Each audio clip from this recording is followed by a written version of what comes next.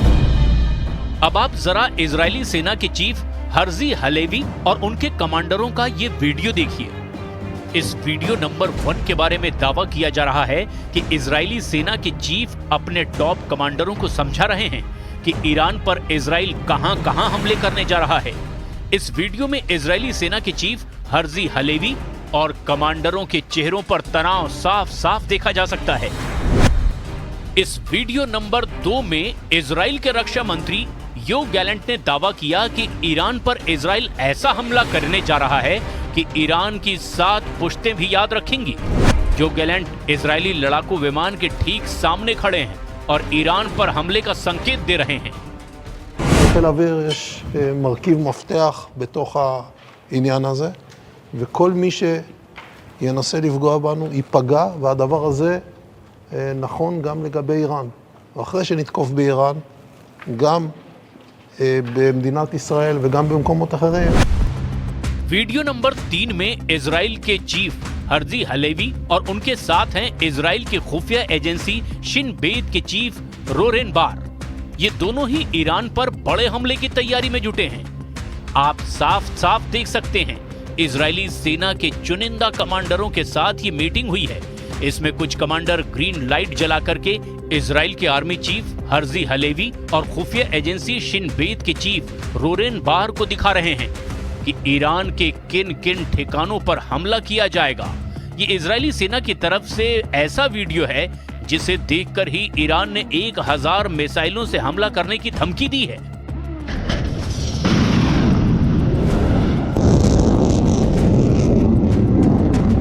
अब आप ये भी जान लीजिए कि क्यों ईरान इस बात से परेशान है कि इजराइल ने अब तक हमला क्यों नहीं किया। ईरान चाहता है कि इजराइल एक बार हमला करे ताकि वो इजराइल पर जबरदस्त पलटवार कर सके, और इसे आप इस तरह से समझ सकते हैं। 1 अक्टूबर को ईरान ने इजराइल पर 200 से ज्यादा बैलिस्टिक मिसाइलों से हमले किए थे। ईरान का यह हमला इजराइल पर बहुत भारी पड़ा था। इधर ईरान ने दावा किया है कि अगर इजराइल ने फिर से हमला किया तो इस बार इजराइल पर 1000 मिसाइलों से हमला होगा। लेकिन उसके बाद भी इजराइल ने डंके की चोट पर कहा कि वो ईरान से मिसाइल हमले का बदला जरूर लेगा। 1 अक्टूबर को ईरान ने इजराइल के मोसाद हेडक्वार्टर और 3 सैन्य ठिकानों को निशाना बनाया था, जिसमें ईरान की 25 मिसाइलों ने इजरायली सेना के ठिकानों को काफी नुकसान पहुंचाया है। जबकि ईरान का दावा है कि इजराइल के दर्जनों फाइटर जेट 1 अक्टूबर को मिसाइल हमले में तबाह हुए थे। इधर इजराइल ने फिर दावा किया कि उसने 2000 किलोमीटर दूर तक के टारगेट को हिट करने की क्षमता हासिल कर ली है। यानी 2000 किलोमीटर दूर ईरान पर हमला करने की खास तैयारी इजराइल ने कर ली है। वहीं ईरान ने अपनी 3 तरह की बैलिस्टिक और हाइपरसोनिक मिसाइलों को हमले के लिए तैयार कर लिया है, जिसमें फताह, खुर्रम शहर और खैबर मिसाइलें मुख्य हैं। ये मिसाइलें आसानी से 1400 किलोमीटर तक सटीक हमला कर सकती हैं, जबकि इजराइल ने F-15I स्क्वाड्रन से लेकर के F-16I सूफा स्क्वाड्रन को तैयार किया है, जो ईरान के हाई प्रोफाइल ठिकानों पर हमला करेंगे। इसी को लेकर खामनेई इजराइल पर मिसाइल सुनामी से हमला करना चाहते हैं, जिसमें 1000 मिसाइलें इजराइल पर दागने का प्लान है। ईरान पर हमला करना इजराइल के लिए जरा भी आसान नहीं है। इजराइल डिफेंस फोर्स यानी कि IDF के पूर्व जनरल अस्साफ ओरियन चेतावनी दे रहे हैं कि आने वाले दिनों में इजराइल बड़े हमले को झेल नहीं पाएगा। IDF के पूर्व जनरल अस्साफ ओरियन का साफ कहना है कि हिजबुल्लाह ने अभी तक इजराइल पर पूरी ताकत के साथ हमला नहीं किया है। ओरियन के मुताबिक हिजबुल्लाह अपनी लॉन्चिंग कैपेसिटी का 10% इस्तेमाल ही कर रहा है। वो एक दिन में 2000 मिसाइलें दागने की क्षमता रखता है, लेकिन फिलहाल वो 100-200 मिसाइलों से ही हमला कर रहा है। ओरियन ने फाइनेंशियल टाइम्स से बातचीत करते हुए कहा कि इसकी मुख्य वजह है कि हिजबुल्लाह इजराइल के साथ बड़ी जंग नहीं चाहता, लेकिन हिजबुल्लाह के पास अब भी मजबूत संचालन की क्षमता बाकी है। लेकिन अब देखना होगा कि ऐसे हालात में इजराइल क्या ईरान पर हमला करेगा, और अगर हमला करेगा तो क्या वाकई इजराइल पर ईरान 1000 मिसाइलों से हमला कर देगा।